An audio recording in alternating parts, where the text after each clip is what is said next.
Hi, everybody. I want to welcome you to today's second workshop on, informal workshop on developing rulemaking for implementation of Senate Bill 212, the Pharmaceutical and Sharps Waste Stewardship Programs. My name's Howard Levinson. I'll be your moderator again today, just as I was last month at the first workshop. Before I give a few introductory remarks, I know there's CalRecycle staff are outnumbering external stakeholders right now. But for those of you who are external stakeholders, how many of you were at the first? How many of you were not at the first workshop? Okay, so I'm going to say some things that I said at the first workshop, so you have some context for where we are and kind of where we're proceeding. For those of you on the webcast, we don't know how many of you are out there or on the webcast, so we'll just assume that there's a lot of you, and some of you will have heard this, some of you will have not.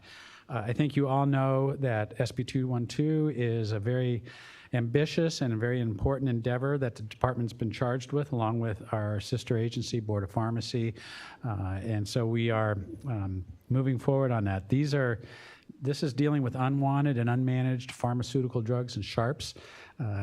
They cause a lot of public health and safety issues and some have environmental impacts as well, and we need to be doing a better job of managing them at the end of their lives.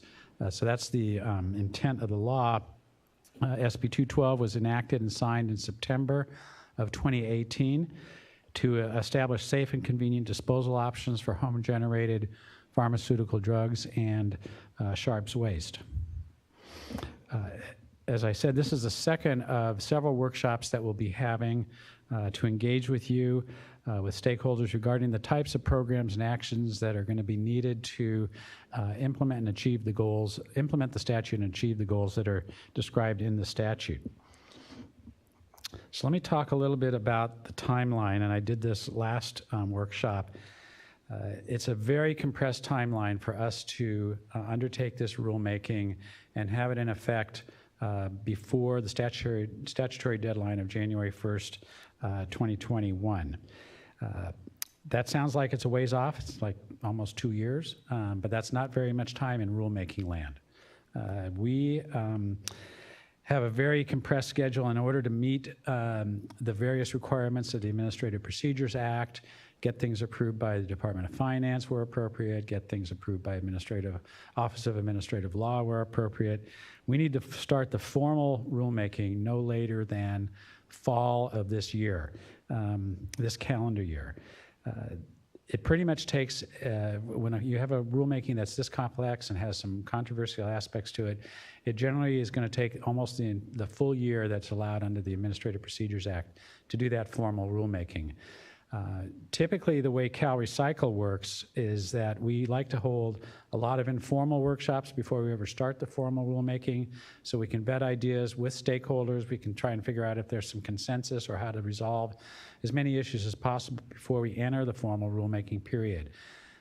For example, on another bill that we are in the rulemaking process on right now, Senate Bill 1383, dealing with organics, we had 13 workshops up and down the state over a period of about 20 months. Here we have, if we're going to start the formal rulemaking in the fall of this year, we basically have 6 to 8 months to do all that and to get a number of other administrative hurdles, which includes doing an economic analysis that's required before we can start the formal rulemaking period, and a number of other things that have to be done with OAL. We also have to conduct a required environmental review. So there's a lot to do in this next 6 to 8 months, so we can get ready for the formal rulemaking. So I appreciate that you're here today. Again, this is our second workshop. You all know that the law was enacted just a few months ago. We have been scrambling to get going on that, to get staff on board, and to start to develop some concepts that you can comment on, and ultimately leading to some draft regulatory language a little later this spring. This also requires close coordination with the Board of Pharmacy. I'm happy to report, as I did last month, that this has been happening. Tom Lennox, to my left, is representing the board, and he'll be making some remarks today, and I want to thank Tom and everybody else at the board for the work that they're doing in collaboration with us on this endeavor. So our tentative schedule is as follows. We had the workshop last January 30th. This is our second workshop of the series today. Last month we focused on definitions, covered entities, and stewardship organizations and plans. Today we're going to talk a little bit more about Articles 4 through 7, which concern reports, budgets and records, financial provisions, enforcement, and a number of miscellaneous provisions. Based on the input that we've gotten today and last month and ongoing discussions with a number of you, we will then develop some draft regulatory language, real language, and our intent is to have workshops on that language probably in May and June. Tentatively, the June one would be in Southern California. The May one would be here in Sacramento. Those dates could change a little, but that's our tentative schedule. So make sure that you are signed up for our listserv and on our various messaging services so you know when things are happening. Today's agenda is pretty simple. As I said, we're going to have a staff presentation on Articles 4 through 7. There'll be plenty of opportunity for Q&A and feedback. And we will also, so we'll pause at the end of each section to take feedback and try to answer questions as best we can, or at least say, okay, that's a good one for us to consider. And that's what we're hoping to get from you today is what are we missing? What nuances do we need to think about? Are there other options that we can be looking to develop? Before I wrap up and also give a couple logistic pieces of information, I want to thank the CalRecycle team that's been putting this together to date. We've been hiring staff, so we have a new team that's going to be taking on this responsibility for the rulemaking and implementing the program within my shop. That's going to be led by Cynthia Dunn, who has been here and is now the manager of all of our EPR programs. Raise your hand. We have a new supervisor of the Sharps and Pharmaceutical Program, Jason Smith, on my far left. And we have two new staff, Mary Curry and Mike Turgeon, who have just come on board, and we have a couple more who will be on board in the next couple of weeks. So that's going to be the team that you're going to be working with moving forward. Up to now, I want to thank Heather Beckner, Cynthia Dunn, Clark Williams from my shop. I'll mention Trevor in a minute. And Russ Carter and Nikki Castanedo. They've been trying to put the pieces together so we at least can get moving on this very ambitious timeline. There will be, there are other staff involved because we have a whole enforcement side, inspection side, and Trevor O'Shaughnessy, who is in our waste compliance and permitting, can't even say it anymore, waste permitting and compliance and management division, goofed that up, will be ongoing, and he's been here, he's not leaving. He will have some additional staff at some point in time on the enforcement side. So there are a lot of pieces that are moving, so I appreciate Trevor's involvement in this. I think beyond that, just in terms of a couple of room logistics, if there is a fire alarm, we will go out the back doors, down the stairs, and out into the rain across the street to Cesar Chavez Plaza. I should have brought my umbrella. But you know, that's just in case there is. We'll get you to safety even if we get wet. If you need to take a break, feel free. There's a cafeteria downstairs. Restrooms are out the door and two lefts. There also is a retirement party that's going to be happening at 2 o'clock. For a CalRecycle employee who's been here 30 years. We may take a 5-minute break so some of us can go out and give her a hug goodbye if you'll indulge us on that. And then lastly, for those of you on the webcast, we will take comments from you via email.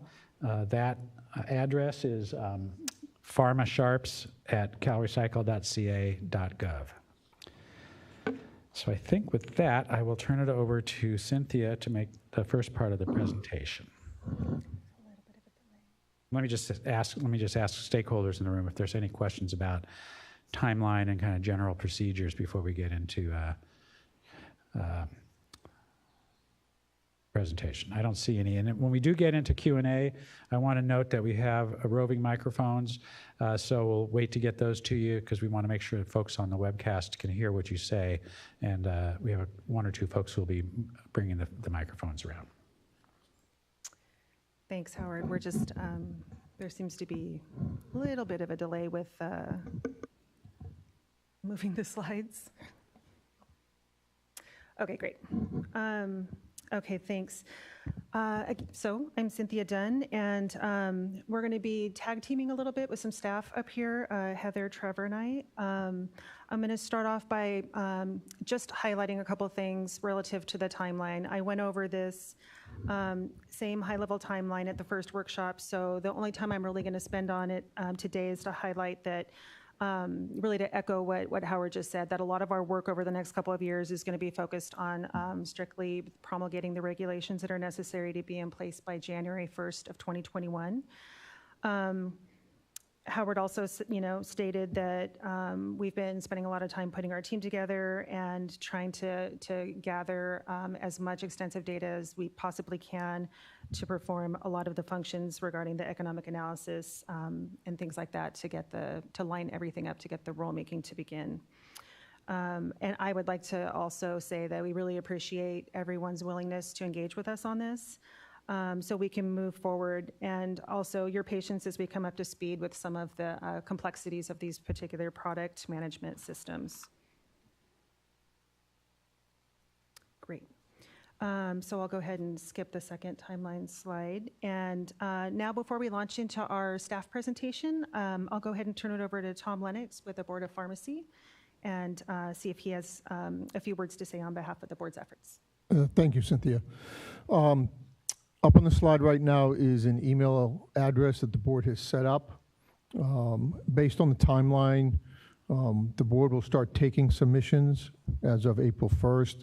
The website is up and running, so if there is anybody that's already put anything together, we will start taking the lists of the covered products. But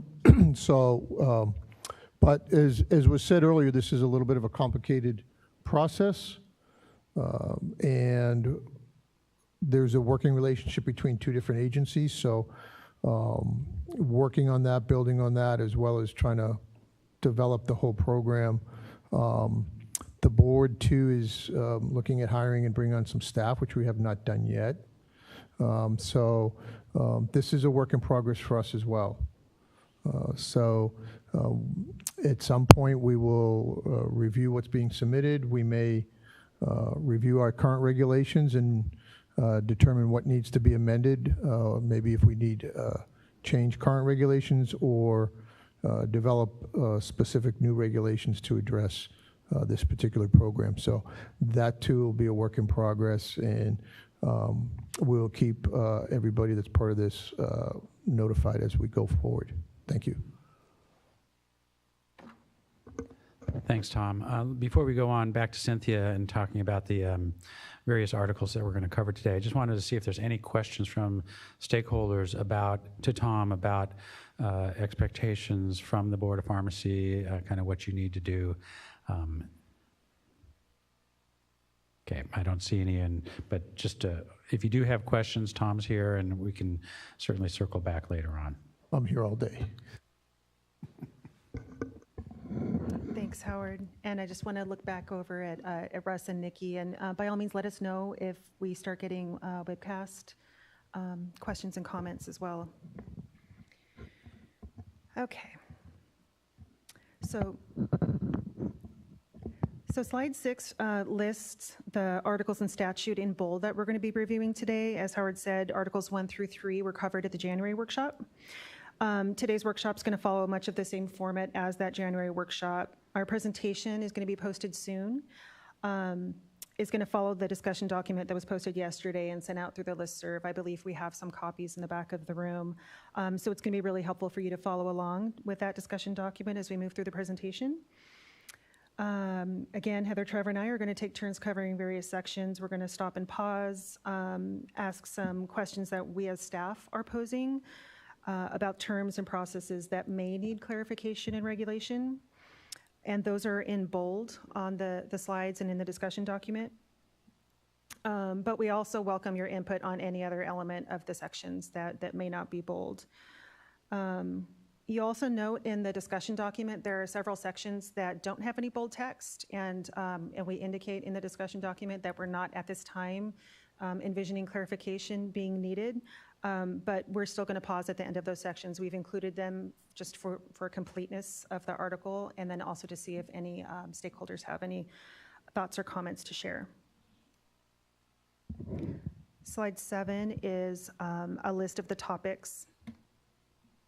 This is really frustrating, sorry. Yeah, is the list of the topics in Article 4 that Heather and I are going to be covering now.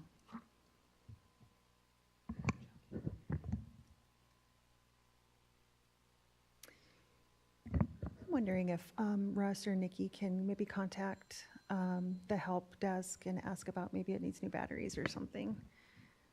So, can we manually advance slides? Thank you. Okay. Thank you, whichever one of you advanced that slide. Okay. So Article 4 contains provisions for both an initial and an annual Pharma and Sharps Stewardship Organization program budget. The initial budget must be submitted with the submission of a stewardship plan and cover the first 5 calendar years of operation and include the total anticipated revenues and costs of implementing the program, as well as the total recommended funding level sufficient to cover the plan's budgeted costs over a multi-year period. As you see from the bold text, some questions we have about those budgeted costs are on the next slide. So we're wondering, should budgeted costs be clarified to include discrete cost categories such as collection, transportation, processing, disposal, capital costs, et cetera? If so, what cost categories should be included? Should the budgeted costs anticipate the repeal of local ordinances during the first 5 years? So we'll pause there and see if there are any comments or thoughts from the audience or the webcast. Okay. Hi, go ahead, Howard. For those of you who are going to make a comment, if you can just identify yourself by name and affiliation so folks on the webinar, as well as we here, know who you are. Go ahead, Doug. Doug Kobold, Executive Director for California Product Stewardship Council. And my question is just on the word repeal. So is that when one of the 9 counties opts to repeal their own ordinance in order to participate in the program? Is that what your intent is there? Yes.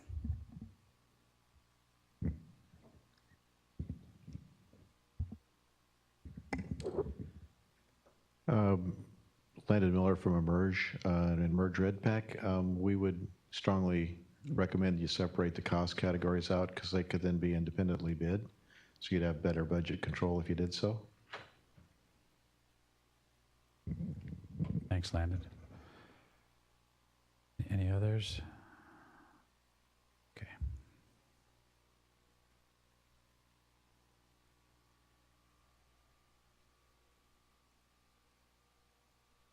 Thank you, Russ. Okay, slide 10. Annual budgets must include at a minimum independent financial audits of the stewardship program paid for by the stewardship organization or covered entity if it operates its own program, and the anticipated costs and recommended funding level to operate the stewardship program over a multi-year period. In this case, statute says it must be done in a prudent and responsible manner.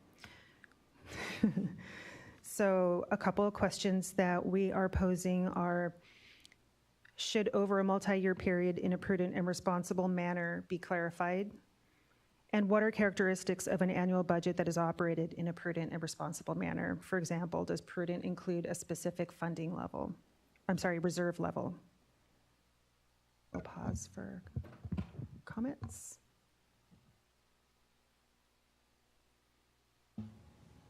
We don't have any comments, but it seems our webcast is not working, so we're looking into it. Stay tuned.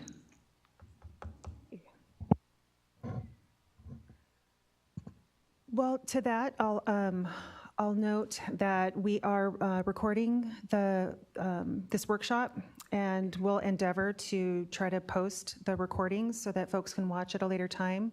I can't promise at this time, but we'll work to do that, especially since we're having some technical difficulties, so it's too bad.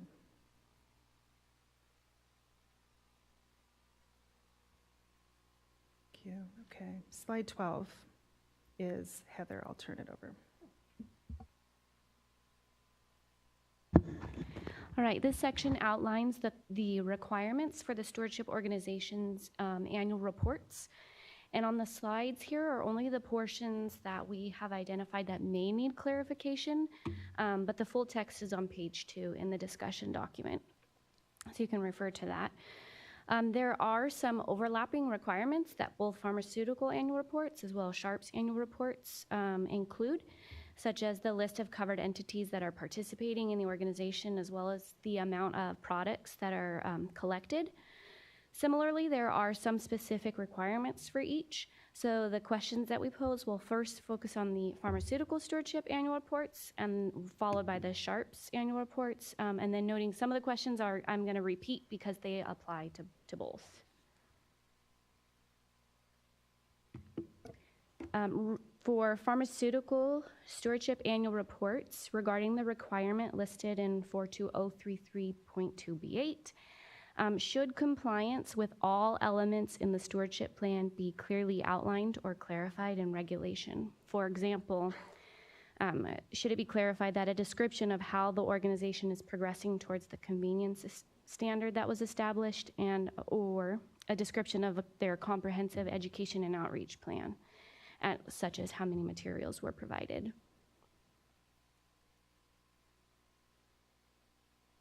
And this. Any comments on that particular subsection? Landon, we'll get you a mic. So if you're going to operate the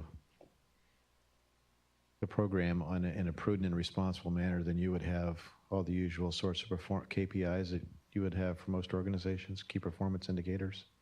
How are you doing against planned volume? How are you doing against error detection and correction, all the stuff that would go with a complicated process like this? Is that what you're asking the question about? Well, the requirement is that compliance with all elements in the plan. So that's, in our experience, a pretty broad statement. So just wondering if spelling out like each plan requirement that would need to be reported on. Sure. So if you don't have that sort of detailed set of performance metrics, then how do you audit the program for performance? So I'm just trying to help, right? Sure, that's quite appropriate. That, for those who don't know, that's Landon Miller from A-Merge. I think each time you just identify yourself. That's okay, Landon. Yeah, I think as Heather alluded to, we do run 3 other stewardship programs for carpet, paint, and mattresses. So some of these questions are based on our experience trying to implement and evaluate those programs and then take subsequent enforcement actions. So quite apropos for your comment. Thank you. Thank you. Similarly, the next requirement is other information that the department reasonably requires. So the question being, what other information should the department require as an annual reporting requirement?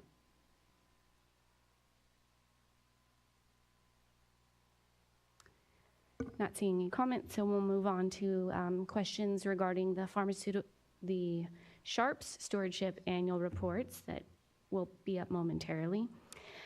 The first question is the same as we posed for pharmaceutical annual reports. Should we outline compliance with all other elements in the stewardship plan? And I think the same answer would stand. So again, the next question is, what information on the mailback program is necessary? And we've listed some examples. For example, the number and size of how many mailback containers were provided and collected, as well as return rates, including for each type of distribution location, if it came from a pharmacy, from an enforcement agency, or a website or phone request. So there's one characteristic of Sharps. Landon, your name, please. Landon Miller, Emerge Redpack. There's one characteristic of Sharps that's different than pharmaceuticals, and that is it's persistent. So what actually happens to the Sharps at the end of the process, I think would be an important part of the metric. Does it go into a landfill like it does now? Does it go, is it being, you know, what's happening to that? Pharmaceuticals can be made unrecognizable in a variety of different ways, but metals are much more persistent, so might be an idea. Thank you.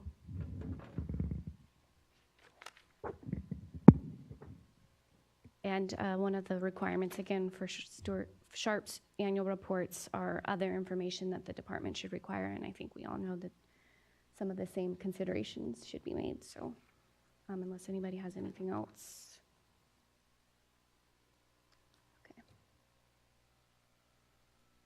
Okay. The next section outlines the record requirements for program operators. And I'm going to paraphrase the statute that's listed here, but essentially it's that program operators are required to keep minutes, books, and records that reflect the activities and transactions of the program, and that those records will be audited annually by an independent certified public accountant and then submitted to the department with the annual reports and budgets.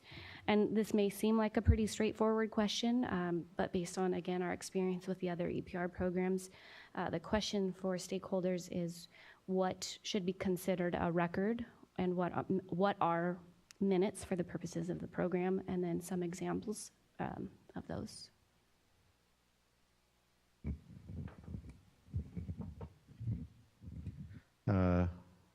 Sorry to keep doing this, but Landon Miller from Emerge.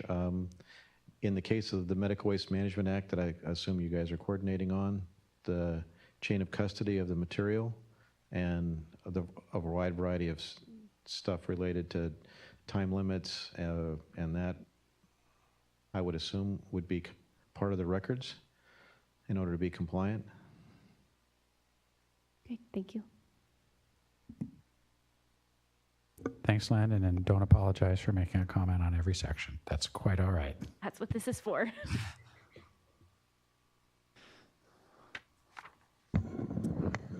Okay.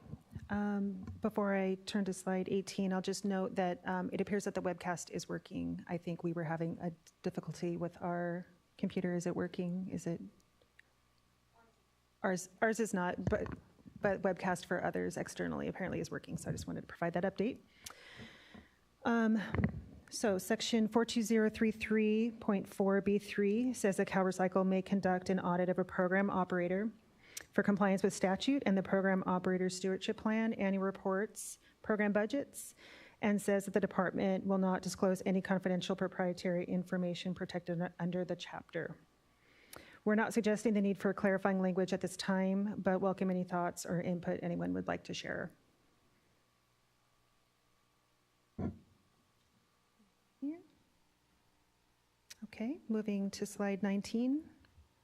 Section 42033.5 covers local jurisdiction removal of Sharps waste and reimbursement, stating that a local jurisdiction that requests removal of home-generated Sharps waste or cost recovery or reimbursement for removal must provide information on the home-generated Sharps waste to the covered entity or program operator within a reasonable time upon request by those entities.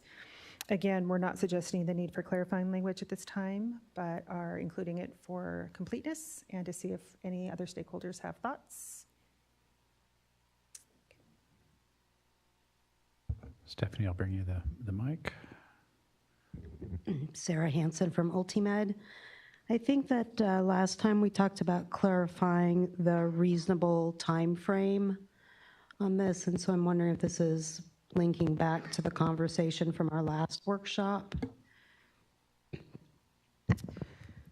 That's a good question. I know we talked about the term reasonable. I don't know that we were discussing it in terms of a time frame. So any thoughts either today or in writing during the comment period would be welcome. Okay, and then additionally within the Sharps category, I think it may be difficult for a local jurisdiction to be able to determine which manufacturer Sharps they're actually receiving. And so I have a question about, I think there's clarification about how will they determine which manufacturer receives the bill?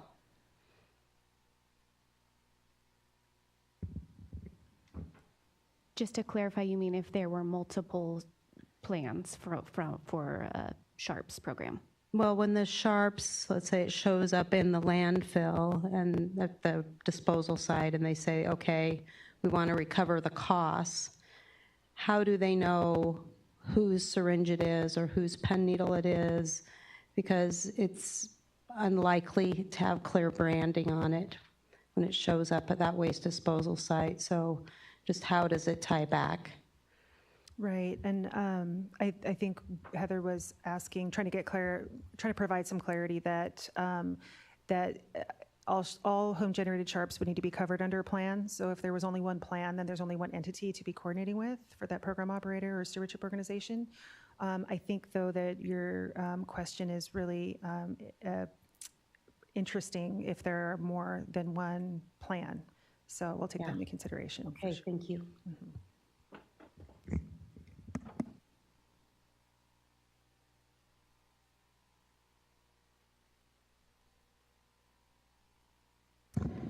I will note, just for stakeholders who aren't as familiar with CalRecycle and our existing programs that we oversee, is that there are, for the 3 programs, there currently is only one stewardship organization and one plan in place for each of those programs. So the concept, even though those statutes do allow for multiple, so this would be something that would be new for the department to coordinate. So just something to think about.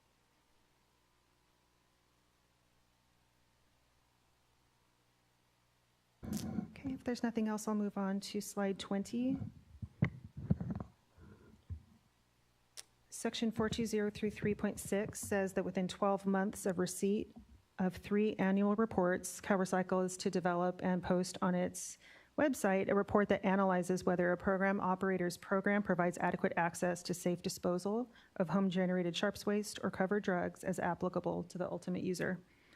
Again, we're not suggesting the need for clarifying language at this time, but are pausing to see if stakeholders have any input on this particular section.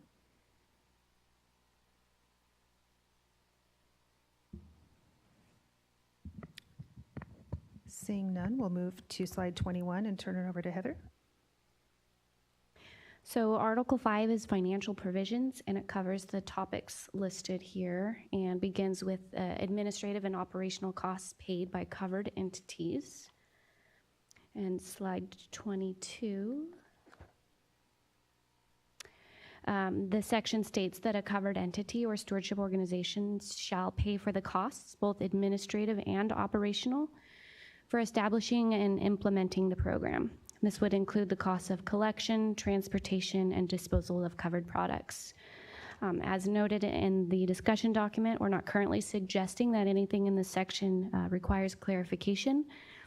But again, as Cynthia has stated, it's completed for completeness here and open for comments.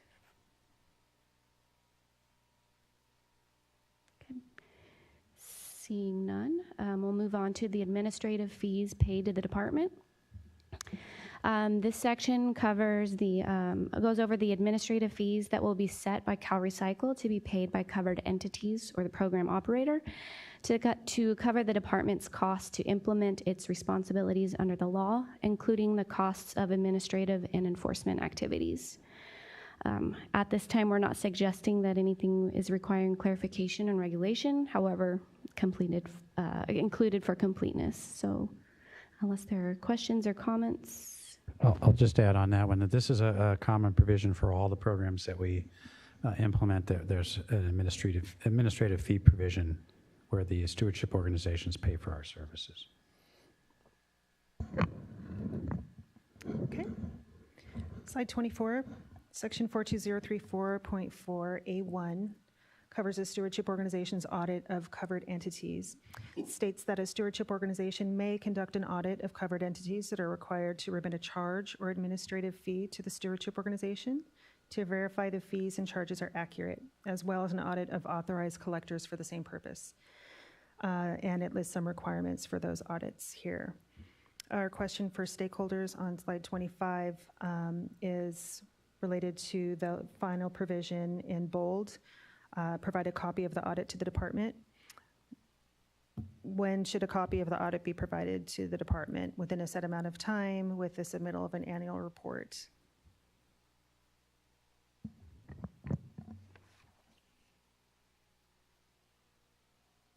Okay.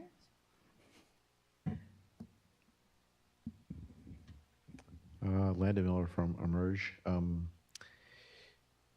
So you're requiring that an audit of the stewardship organization be conducted annually, correct? A financial audit?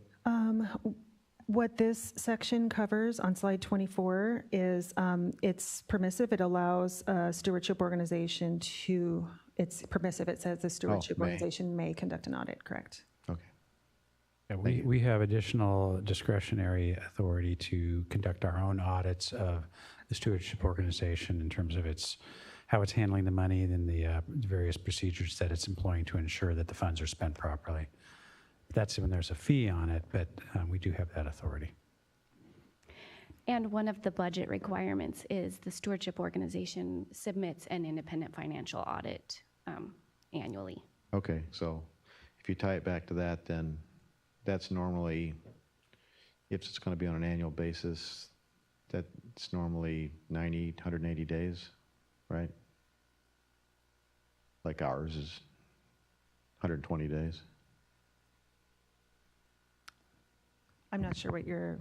But you're correct. There would be a lag time. The stewardship organization is going to report, say calendar year 2021. It's going to report on that sometime in 2022. The the internal audit could be part of that report, or maybe there's a little different timing thing, but it would be after the turn of that calendar year. Right, but it wouldn't be forever.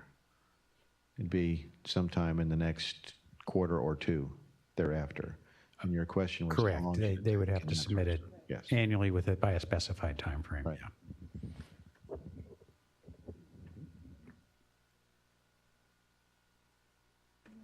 Yeah. Okay, we're going to turn it over to Trevor O'Shaughnessy. I introduced Trevor earlier. He's the manager for many of the CalRecycle's enforcement programs, including but not limited to the stewardship programs that we already have in place. He's in the Waste Compliance Permitting and Mitigation Division. I got it right that time. Tell Mark DeBee that I got that, please. So Trevor, go ahead, please. Yes, good afternoon. My name is Trevor O'Shaughnessy, and we're starting out with slide 26. I think they're monitoring the slides in the back. So just as a general overview, wanted to clarify and ensure that we're all understanding that the statute provides the department the enforcement authority to implement the statute and the developed regulations. So we'll be cooperatively working among ourselves and getting the input from all the stakeholders to ensure that our enforcement fairly represents and moves forward to develop a level playing field for all parties that are instituted and impacted by the regulations. The regulations do have a large base of impacted entities. Some include the large pharmaceutical manufacturers, but then there's also some implementation that's being done at a lower level, whether it's the collector, the distributor, a wholesaler, the pharmacies themselves. Pharmacies can be larger chains, but they can also be independent mom-and-pop organizations. So it's trying to develop a level playing field so everyone has to meet the same standards, but then that enforcement is representative of the type of impact that entity may have on the program. The department currently in the implementation of EPR and similar type programs, and in handout A, we provided the carpet, mattress, and paint enforcement statute regulations as examples. The department does have currently a process in place where it's progressive enforcement. None of the programs go out into the field and say you're in violation, the maximum penalty for this program is either $5,000 or $10,000 a day. There is an effort that's being implemented even now for all of those programs that have been in place for several years of educational enforcement, progressive enforcement. Going out, finding the violation, trying to work with that entity within a defined period of time to get a correction of the violation. If the violation isn't corrected, then things progress forward and move into a penalty phase that we'll be discussing here very briefly. Next slide, 27. These are the sections and subsections that I'm going to be asking for some input on today with Focused. Just because we have this Focus today doesn't mean that the process is not going to need ongoing input as enforcement is developed. One of the more difficult things that I have in presenting to you today is I can only really present what the statutory requirements are. The regulatory language has yet to be developed.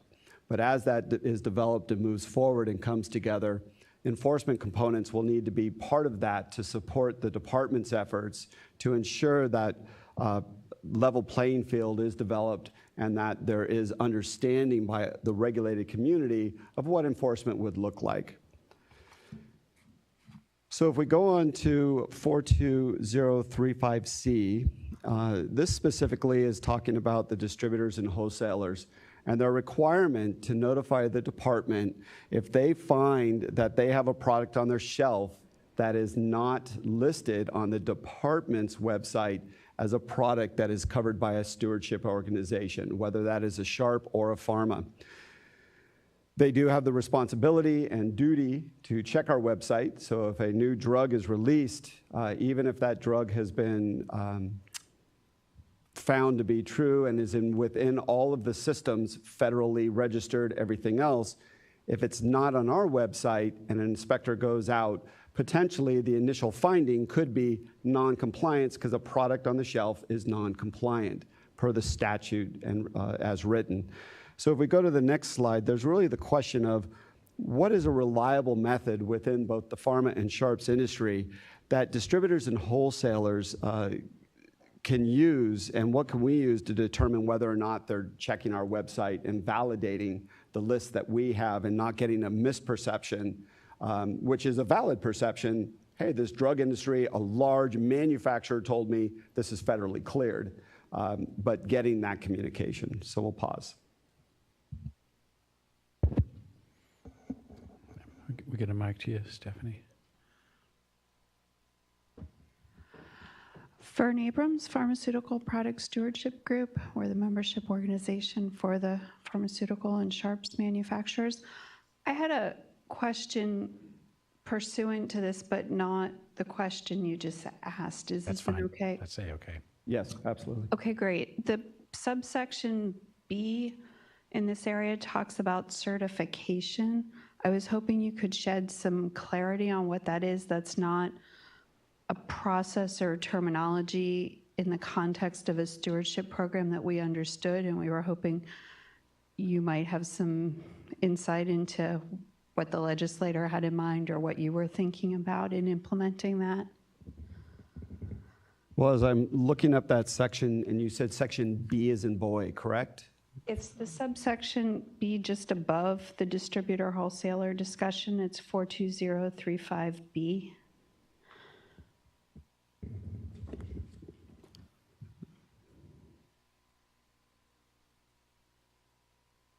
Okay, so this specifically, I'll start out with, I wish I knew what the intent was of the legislature and the members that pulled all this together. From an enforcement perspective, we constantly get individuals that come forward, not only when the regulations are being developed, but also as we're implementing the program, both the statute and adopted regulations. You don't understand the intent of this was this, but we are bound by the letter of the language of the statute.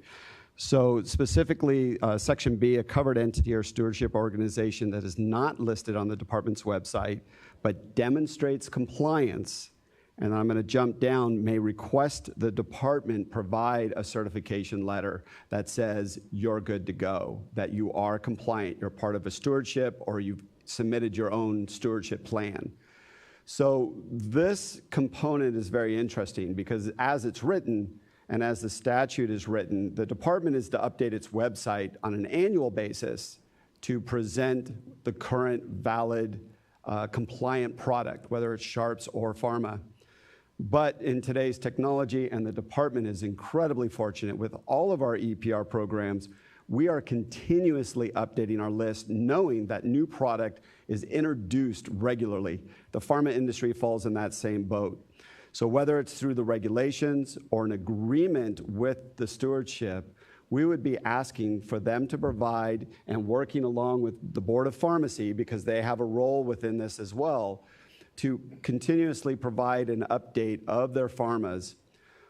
Ultimately, what's being done here, and I'm going to relate this to the existing EPR programs, is when I have an inspector going out in the field, we're essentially looking for the needle in the haystack, right? That product that is not wanting to participate. So we're going out with our most up-to-date valid list. Frequently, if we're going on a bigger outreach for enforcement for a particular product, we might contact the stewardship that says, hey, coming up, we don't specify when because we do unannounced site visits, but hey, we're going out in the field. Do you have any updates to provide? And that organization will provide an update of either new brands, new manufacturers, whatever that product is. So we have the most up to date. Then we're out there. We have our list. Yes, it's what's on our list. It's a compliant product. You can move forward. I hope that helps to address the question, but specifically the statute is saying that if we weren't updating our list, someone could come in and say, I have a new product, here's my information, I'm part of this stewardship, my product is compliant. We would put a letter so that then you could go to your customer base and say, even though it's not on their website, because the statute says once a year update, here's our letter from the state of California that says we are compliant. You would not get in trouble for distributing or selling our product. But just make sure I understand. Yeah. You're saying the certificate would be used by the state to certify compliance in lieu of updating the website, but you're indicating that your intention is to update the website more frequently, so that might not come up in this case. Your paraphrase, yes, and I will restate and paraphrase as well. The state of California would issue to either the stewardship or the product manufacturer a certification letter that says you are compliant. That business, that pharmaceutical company, importer, whatever that was, or the Sharps entity would be able to go to their retailer, the person that's selling it, and say we are compliant. The latter part of that is, yes, we would hope to operate this in a cooperative fashion, working with the Board of Pharmacy to maintain our website to reflect reality on a continuous basis so that a retailer or an entity that's selling that product wouldn't feel like they're trapped. Wait, everyone's telling me check the website, but now you're showing me this letter. How does that come together? So yes, our intent would be maintaining as up-to-date as possible the lists for everyone to understand what is compliant. Thank you so much. Thank you for the question. That was a great question because we have run into this problem before in our programs, and I think we have been able to do pretty much continuous updating, but there's always a chance that it won't happen, and so this is at least a safety valve in case that happens. We have a comment from online from Vivian Furman from Product Stewardship Institute. She said she wants to respond to a comment made by one of the stakeholders she believed was Landon Miller. She said, suggesting that EPR's final rules on management of hazardous waste pharmaceuticals would apply to the drug stewardship program established by SB 212. I would like to clarify that those rules do not apply to household drug waste targeted by SB 212 because home-generated pharmaceutical wastes are exempt from RCRA's hazardous categorization. Okay, that's a comment on the interface between our RCRA, Resource Conservation Recovery Act, which is federal, and the interactions with California's Medical Waste Management Act and SB 212. So appreciate the comment. And, we are always trying to parse this out in terms of which laws apply in which situations, and sometimes there's conflict. Seeing no other comments on section 42035C, we did have, I apologize, in the front of the room. Just get your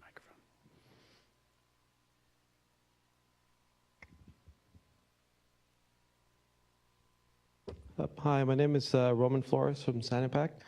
The question really comes down to the certification letter.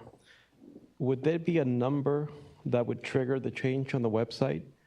I'm thinking if you write, let's say, 10, 20, 30, 40, 50 letters, should there be a number that you could say, okay, after we write a certain amount of letters, we should really change the website? It sounds like you could be wasting a lot of time doing letters when you can just make the change on the website. Should there be something that triggers that and says, you know what, we've done enough, let's go ahead and change the website? I think for everyone's sake, the state and anyone that's in the program. So one, thank you for the question. Two, as you are stating, generating letters does take time. Our focus and intent, first off, would be maintaining the website, making that the number one, whether we're updating it. Currently in the EPR programs, one of the programs, we literally were updating it almost daily for over a 3-month period when the program first started, as the manufacturers were finding their brands and just clarifying and pulling things together, cleanup of elements. But as Howard stated, the letter is, and the statute is the direct language. We're supposed to write a letter and update our website on a yearly basis. The department wants to do our best to maintain our website so that it's clear to all entities that a product that's being offered for sale, whether it's the consumer, if they want to follow our website, or a pharmacy, a distributor, whoever that entity is, that they can go to our website and be comfortable or recognize that it is reliable as a source. The letter and that intent is to help the product manufacturer, whether the Sharp or Pharma, be able to sell their product legally and have a document to support their statements of going on the street and saying, I can do this. So it's the legislative directive. That is the baseline, if you will, the minimum that we're going to do. But as has been stated multiple times by myself and Howard as well, we really want to rely on that website to be as up-to-date as feasibly possible to maintain those records. And I'm going to piggyback on that and go back to something else Trevor said. We didn't plan this out, but because I sense from those last two sets of questions, and understandably there's some angst in the stakeholder universe about what happens if you are found in violation? Are you out of compliance? How do you avoid that situation when you have a legitimate product and you're in the process, but we haven't quite gotten it on the list for some reason? And I think that speaks to what Trevor said earlier about the educational approach that we have early in the program, but throughout, where we are going to be going out when we do our inspections. Those inspectors who are in Trevor's shop they might spot something that doesn't look right. They'll say, well, that's a violation, but they're going to work with that entity. Well, why isn't it on the list? Oh, did you submit a letter, or are we amiss in updating our website? We still will work with you, as Trevor said, that within a defined period of time so that you have time to get in compliance. So I think I'm reiterating that because most of you are not familiar with CalRecycle and how we approach enforcement. We take it very seriously. Those of you who have followed our stewardship programs know that we will take definitive enforcement action at multiple levels when it's warranted, and we certainly intend to pursue that, but we also definitely work on a compliance approach. We're trying to bring people into compliance. We'd rather work with folks to get them into compliance than take a penalizing approach. But so I'm just raising that because I know that that's a concern not only of you but also of many others. So Doug, go ahead, but identify yourself, please. Doug Kobold, California Product Stewardship Council. I want to get to Trevor's question, I believe, which was question number 1 on how to ensure that the distributors and wholesalers are reviewing the website. In your development of that page and of the list, is there a way to form that in such a way of a database that would record when somebody accesses it? Maybe it's you have to sign in, and then it shows that you went in, you saw these pages, and maybe that's the confirmation you would need that they actually went in and reviewed it. It would protect them, or would show they're not. So it would be a double-edged sword, but it would help, I think, CalRecycle in the enforcement saying, before you go visit a site, did they go and look? If they haven't, that's one that you can touch base with them on when you go out there. Or you get out there, they can show you, hey, I have, and here's proof. I accessed it. Thank you for that feedback. That's a great thought that really hasn't been perceived in the past, and I could see the other EPR programs we have getting a similar model. So thank you. We'll work on that. It is timely. I just came from a meeting at noon with our IT department on all of the database enhancements that the department has. We are going to start planning the database for 212, probably scoping it out summer, fall of this, once we have the regulations more defined. So those are ideas that we can incorporate into that discussion. I'm sure Tom and the Board of Pharmacy are grappling with some of these same kinds of questions. So. Other comments on that section at this point? Seeing none. The next section is talking about, on slide 30, the administrative penalties. The statute does clearly provide the department the administrative authority to do penalties of up to $10,000 per day per violation. And if the entity is intentional, knowing, or reckless, it could be up to $50,000 per day. So one of the elements that we're looking at here is that although it's very early on, and as I stated earlier, we don't have any regulatory language to associate this question to, but are there examples, and when we consider, when we consider attachment A, the element that I provided in the packet, are there specific criteria or factors that CalRecycle could consider as we're developing the penalties for this program? As I stated earlier, some of the factors that might be of consideration is the size of the business, the impact they have, et cetera. But we are very interested in hearing early on thoughts, and we'll maintain that openness as we move forward. And I think obviously folks will be very concerned about what the penalty provisions are. For us, from an enforcement perspective, we want to make sure that things are as clear and explicit in expectations of both the regulated entities and expectations of how we're going to be looking at this. So as with many of the other provisions in the regs, you will see more specificity, and that's sort of what this question is going towards, is what level of specificity do you think is needed so it's clear to you and clear to us what's expected.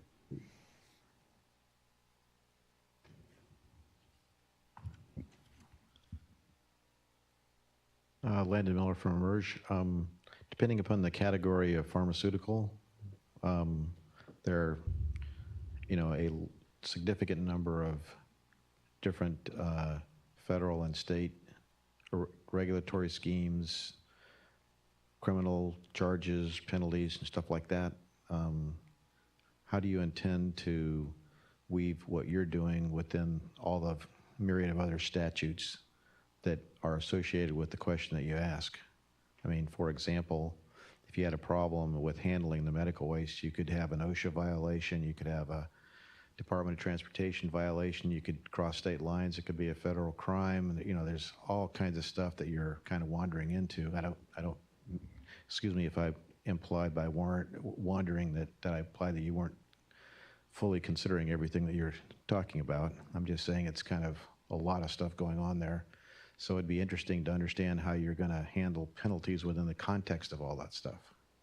Well, the statute gives us the guidance of how and the focus of our penalties.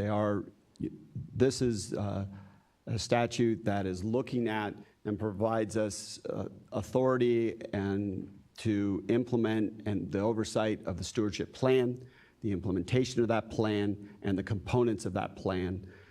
I think in part I'm going to get to your question a little bit in one of my later slides here, but specifically I'll just jump to 42035.8, where it's talking about the handling, transportation, and disposal, and that the stewardship and the implementation of those entities shall comply with the state and federal laws. So yes, what you're talking about is something that we are interested in. We're doing our best, and I'm not going to jump ahead, but we're doing our best to continue to identify the parties that we feel have a role or an impact on this, so we can understand where their regulatory authority is, what their statutes are, to not only eliminate to not only be consistent with what they're doing, but also to eliminate or reduce redundancies to the best of our abilities where there's an overlap of the statute that we have and existing laws. Okay, just one small follow-up then. Are you thinking then that you're going to apply the penalties and other sorts of enforcement actions to cover those areas that are not already covered by other statutory frameworks? I would ask for clarity on your question. I'm not clear on what you're asking.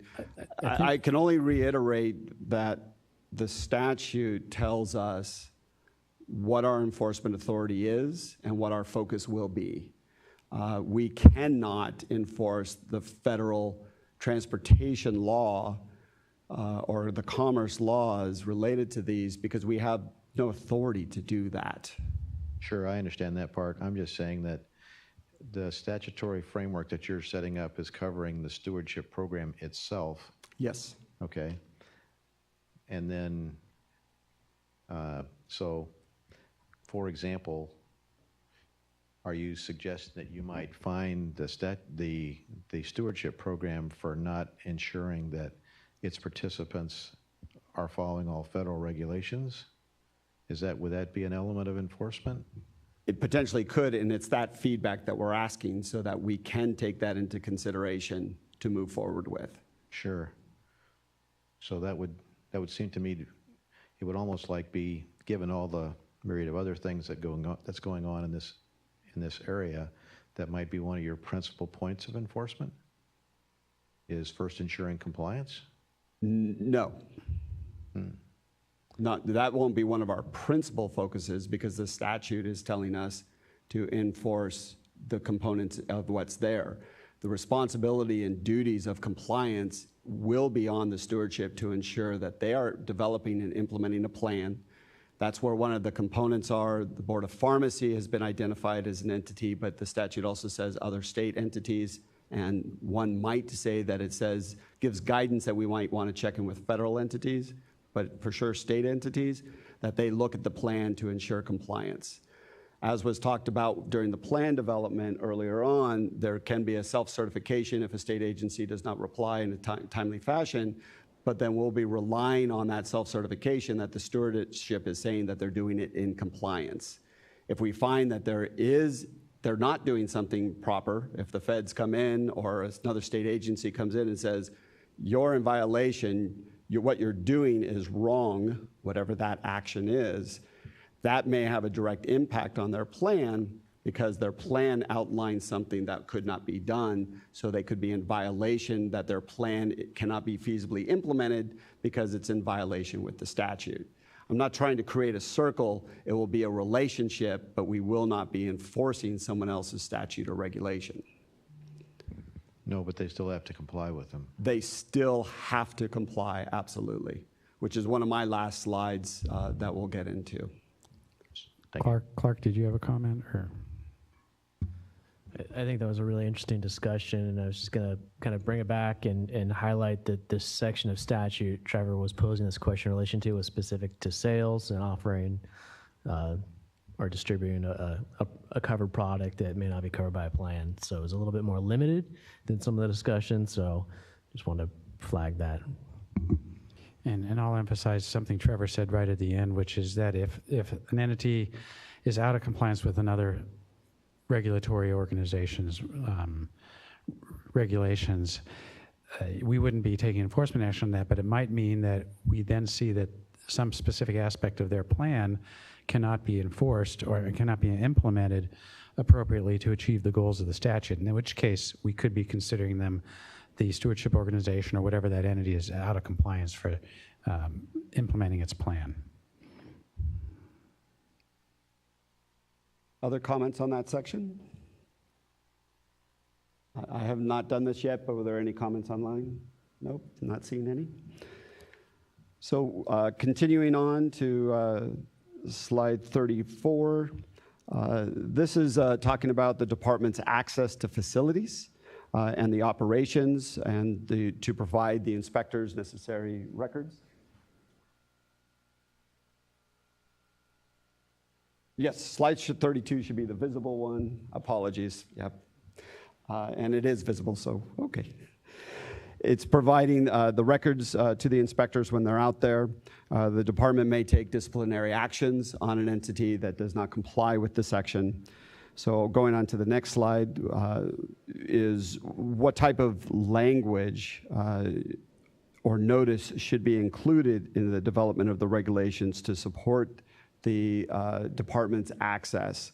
We are in ongoing discussions with regards and with Board of Pharmacy and other entities, but some of the elements that we have initially heard from the pharmaceutical industry is that going behind the counter, if you will, is a sacred area or a secured area, and you're going to have a new entity, the Department of Resource Recycling and Recovery, showing up at the door and saying, I want to go behind the counter. I want to be able to potentially touch bottles and containers to validate and verify that a manufacturer or a particular product or brand is on my list that I have with me. So it's trying to get understanding, whether it's now or moving forward, of are there restrictions, either corporate policies and or industry standards about getting and validating product. Other elements that are here is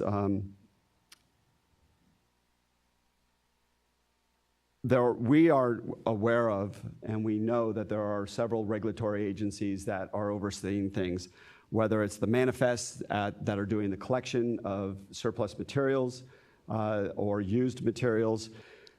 But we're trying to further understand from you, from your perspectives, because we are talking to those that are monitoring the manifests and doing these things, of where and how those records are being kept, so that as we're building the program, either regulatorily or procedurally, of how we're going to have access to those records. So does a CVS pharmacy, do they maintain all their manifests on site, or somehow have they been able to get agreements that everything is packed up and shipped off to a corporate office? I use the manifest as an example because one of the elements that is talked about is the collection of the servicing of collection bins or needs to be maintained in such a fashion so that they don't overflow and or they are maintained. So a manifest could be a way to verify and validate that.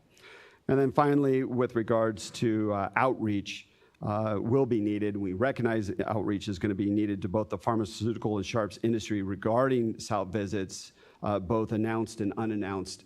I know this is very early on and premature, but how should that structure look? Are there components of that structure that might need supporting regulatory language so that it is very clear of where everyone is and how things are moving forward? So any comments or questions?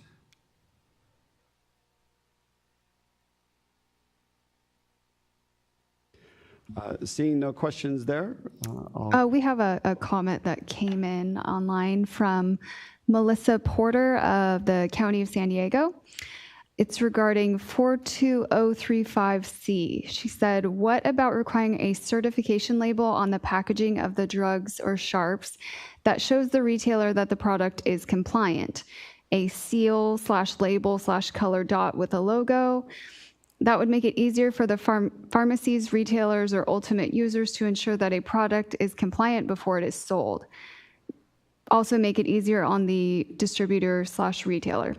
Would put more of a burden on CalRecycle to ensure labeling and compliance. Just a thought. Appreciate the question from out there in cyber. Yes, that certainly is a consideration, but there are other elements that are being implemented and considered out that will actually implement. It's moving forward. Effective November 21st, there's the Drug Supply Chain Security Act, where there's basically a digital tracking from the manufacturer right down to the final distribution of meds.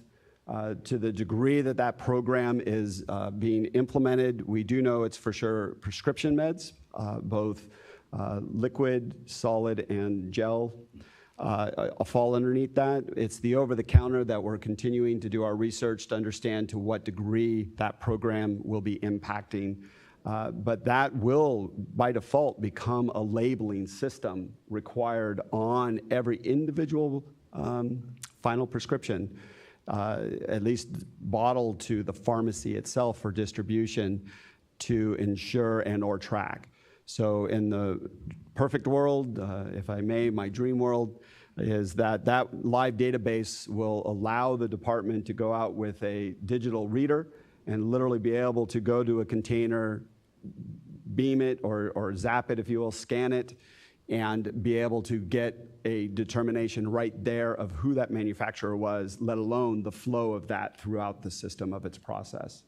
but a labeling of a product is an option to be considered.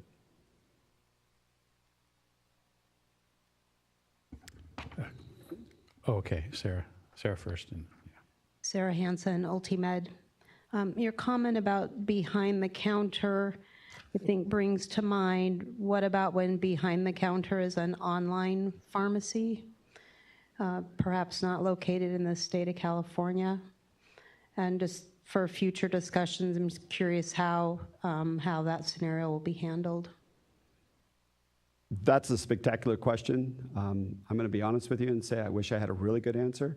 Our existing EPRs do rely currently on a lot of paper auditing, asking for supporting documentation, asking for a full listing of the type of product and the brands and the manufacturers that entity is distributing, documenting that up, and then going on their website to do some cross-check, validation, verification. As I stated earlier, in my opinion, one thing about enforcement is you're looking for the needle in the haystack, and the online is a key way of getting around that. So it really will be the investigative work of enforcement to validate and verify that the online representation of sales are playing in the level playing field, using my term earlier, and complying with the product. It does take a lot more investigation depending on where they're located. If they're in state, it's very easy for us to do inspections, on-site inspections of those operations. If it's out of state, currently it can be very challenging because of the approval process. But if we did find, as the program matured, that online sales were a significant part, we could work with the powers to be and to get that authorization for out-of-state travel to do on-site evaluations as we would for anyone else.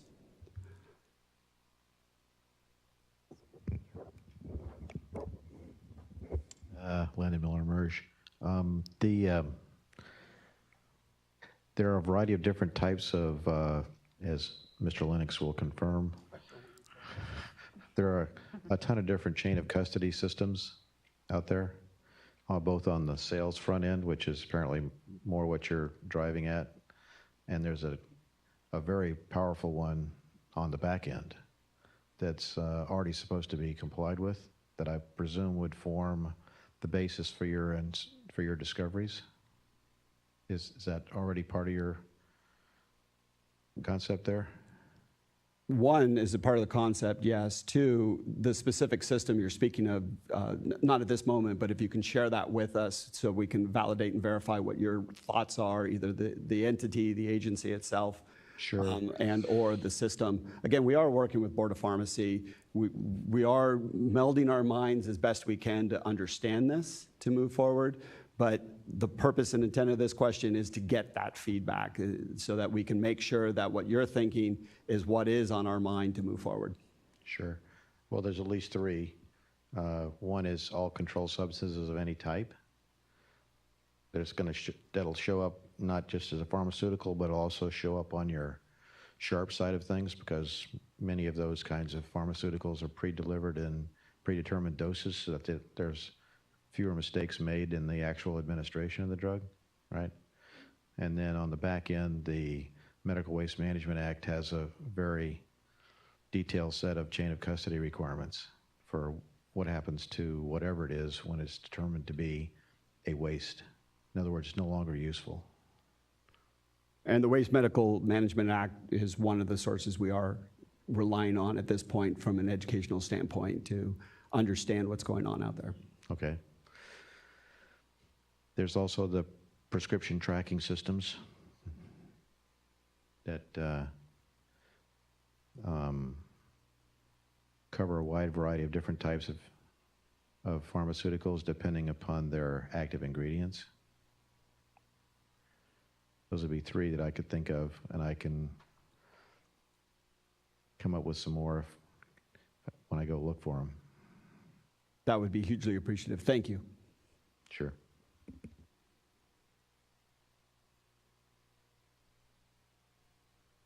Doug Kobold, California Product Stewardship Council. To touch base on, I think what Trevor's looking for is how to track the materials that are removed from the receptacles. While you're wanting to go behind the counter to verify what pharmaceuticals are being sold at that pharmacy to confirm that they're being tracked and they're participating in the program. You may be able to do that just through their normal documentation. Pharmacies have to keep track of every drug they run through their system, and so you'll know which manufacturers are going in and out of that pharmacy. But for the materials that are coming into the kiosks that are going to be in front of the counter that the pharmacists can't touch, they cannot know what's going in there. All they can do is control that nothing gets removed by having it lockable, and there's all the prescriptive standards for that. You have the DEA regulations that require certain prescriptive standards for removal of the liners and how they're transported. You have the BOP regulations as well, doing very similar things. So there's a lot of controls in place. I want to offer up to CalRecycle staff in the next coming months, California Product Stewardship Council will be implementing our Department of Healthcare Services grant for the 270 bins we'll be putting in counties throughout the state. And the system we're putting in place with the contractor we have in place to receive and track those bins, those liners. So I'd encourage you to touch base with us. We'll have a little bit of a learning curve ourselves, but we're going to be complying with all BOP and DEA regulations in the transport and management of those systems. Thanks, Doug. We'll definitely take you up on that.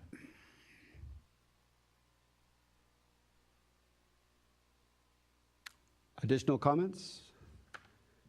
There's a little bit here, so I'll check online. Nope, not at this time. So we'll continue on to slide 34. And again, this is kind of going back to what I was talking about earlier when Landon was asking his question with regard to the handling, transportation, and disposal, that the stewardship shall comply with all state and federal laws.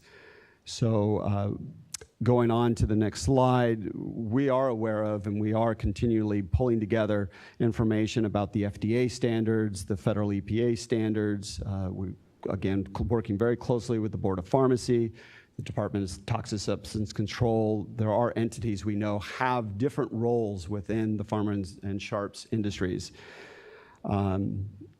that have regulatory oversight, that could have some type of an overlap with what's going on here. So with respects to the oversight that this industry has, and we are aware of, but we're looking for your continued impact, and tell us, even though I said that we're aware of Board of Pharmacy's impact, we are having the discussions, but sometimes we get in a little bit of a tunnel. Tell us what you're feeling. I'm looking for the feedback of what aspects of the oversight that you currently have in your industries, both the pharma and sharp, at all levels, that you're aware of, and paperwork, reporting, tracking, et cetera. We want to be aware of that so that we can incorporate those elements as appropriate to be consistent and not be duplicative, but we also want to reduce redundancies of what's out there. It would be a disservice to everyone for us to put on a reporting requirement and I'm going to make up by letter and number, you are to report to the state of California A, B, C, and D, but the federal requirement is that you report it in the order of C, B, A. So the direct opposite, same information, but mine said, oh, no, you have to do it ABC first, and I can't take it any other way. Just using that as an extreme example, but it is trying to get that feedback.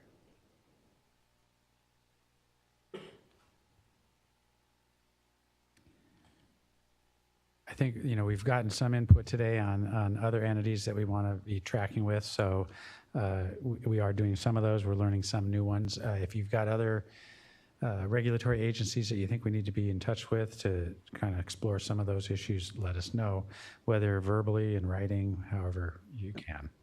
And if I can add just one more, one thing we are finding, and we having the conversations, reading the books, reading the statutes, reading the regulations that are out there for the entities, But if there's an actual form or a structure, website link that you have to use, if you can refer that to us so that we're not mistakenly overlooking something, because we're having great conversations, but we're not necessarily diving into that spot yet. Ultimately, we will, to the best of our ability, but as this process moves, it's going to get quicker and quicker, and it's easy to miss something as you start getting into the flow and process. So I thank you very much for the opportunity.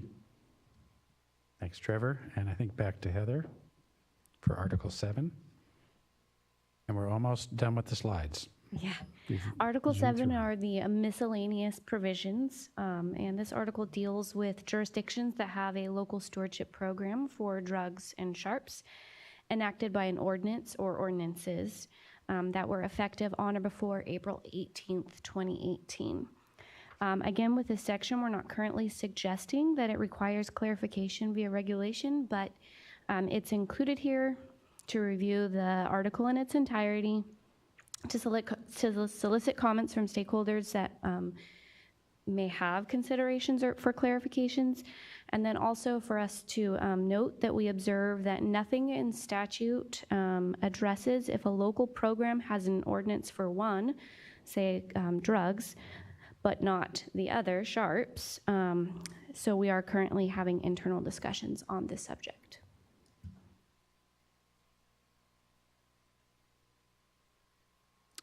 I see a quizzical look on at least one face. Or is there a question that you have, Mr. Cobalt? It's okay if you don't. You can follow up. That's okay. As Doug Cobalt, California Product Stewardship Council. So Heather, I guess I have to ask the question, what do you mean by if they have one but not the other? Because my understanding of the statute is that a county that may have a pharmaceutical ordinance in place but does not have a sharps ordinance in place can participate in the sharps product stewardship program from the statewide perspective. Or the county could choose to have all of their program go into the state coffer instead, but it's up to them. Is that what you were implying? So I guess that is what is up for interpretation. And we're saying that there's nothing that precludes, that we're aware of, precludes, say, a county that has an ordinance for sharps but not drugs to join the program.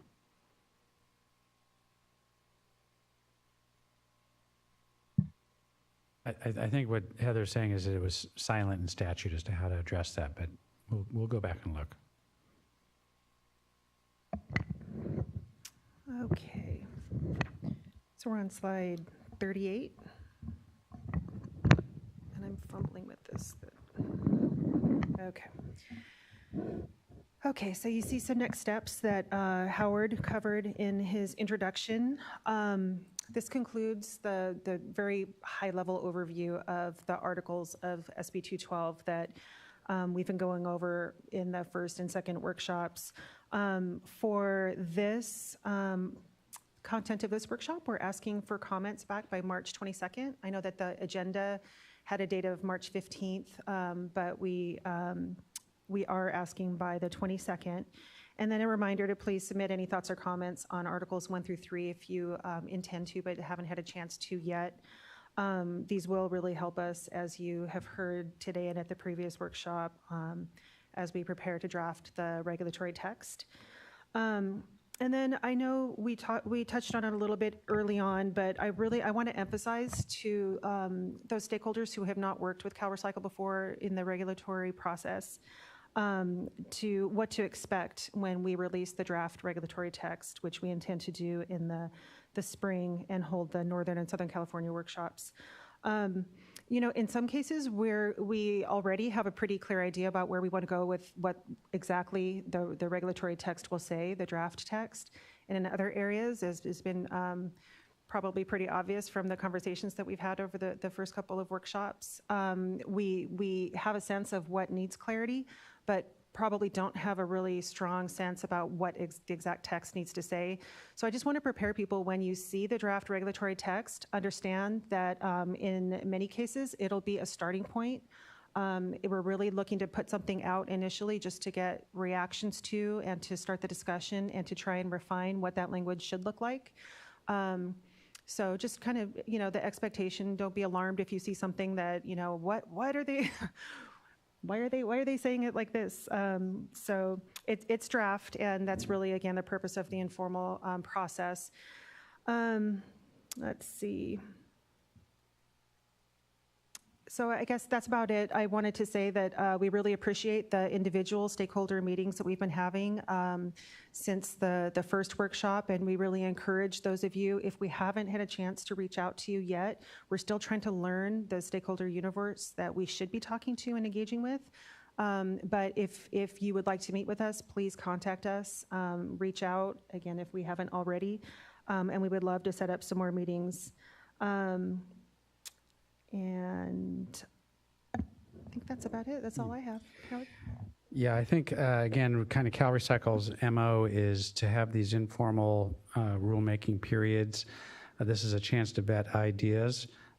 We pride ourselves on access and transparency, so if you want to meet with us to talk about something or just to introduce yourself and what your organization does, we definitely want to meet with you. If we can do it one-on-one and face-to-face, that's obviously better. But if it has to be over the phone, that's fine too.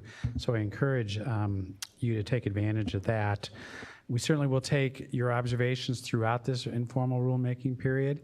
Cynthia mentioned that we plan to have, based on, you can see by some of the questions, some of the things we're thinking about, based on the input that we've gotten in these two workshops, we'll develop some draft regulatory language, and we'll have that probably available. Well, we will have that available for our May and June workshops. Those will be Northern California, Southern California, where we'll get, I'm sure, a lot of input, and I'm sure we'll get a lot of people coming out of the woodwork because they're waiting to see exactly what we're going to propose. So we know that happens. After that, it is going to be pretty quick turnaround to take the comments that we get on the draft regulatory language in the May-June timeframe and turn that around for something that maybe we'll have time for another informal workshop, but maybe we will have to start the formal rulemaking process given the time constraints that I talked about earlier. So we'll have to see how that goes. And as I said, it's not just the draft regulatory text. There are other hurdles that we have to leap over before we can submit a package to the Office of Administrative Law to start the formal rulemaking period. So those are all going on simultaneously, or pretty much so, over the next 6 months. So I think with that, we've got the website, the websites, the listserv, our email up on the screen. Using the PharmaSharps email, the entire team looks at that, so in case somebody's not there, if you send it to me and I'm on vacation, I might not get to it. So send it to the PharmaSharps email, and it will be sure to be seen by one of the team. Sign up for our listserv. That's the best way to get the most current information about coming events related to this program and any information that we have. So I will thank you all. For those of you on the webinar, hopefully this was instructive for you on the webinar and those of you in the audience. And I'll open it up for one last round of comments if there are any. And I see my director calling me. I'm in the workshop, Scott. I'm in the pharma workshop. I'll call you back. Okay. Got to answer my director. Howard, your priorities are definitely in line. Doug Hobolt, California Product Stewardship Council. I just wanted to thank everybody involved, especially CalRecycle staff. This is a big lift to get these regulations off the ground and get them in place. And so we appreciate all the help, and we are here to help you guys. I appreciate that, Doug, because I think you all realize we basically absorbed this with folks who are already doing other things full time, and so we had to shift things around to get this going while we brought our new team on board, and they're coming up to speed, and I think they'll be able to ramp up quickly, and we'll keep moving forward. And it's our intent to have, again, to start that rulemaking period, the formal rulemaking. That last slide showed October. That could slip. It could be earlier by a month. Certainly can't go much later. We really can't go later at all. So that's our intent, and we will get there somehow with your help. So appreciate it, and we will be talking to you soon. Thank you.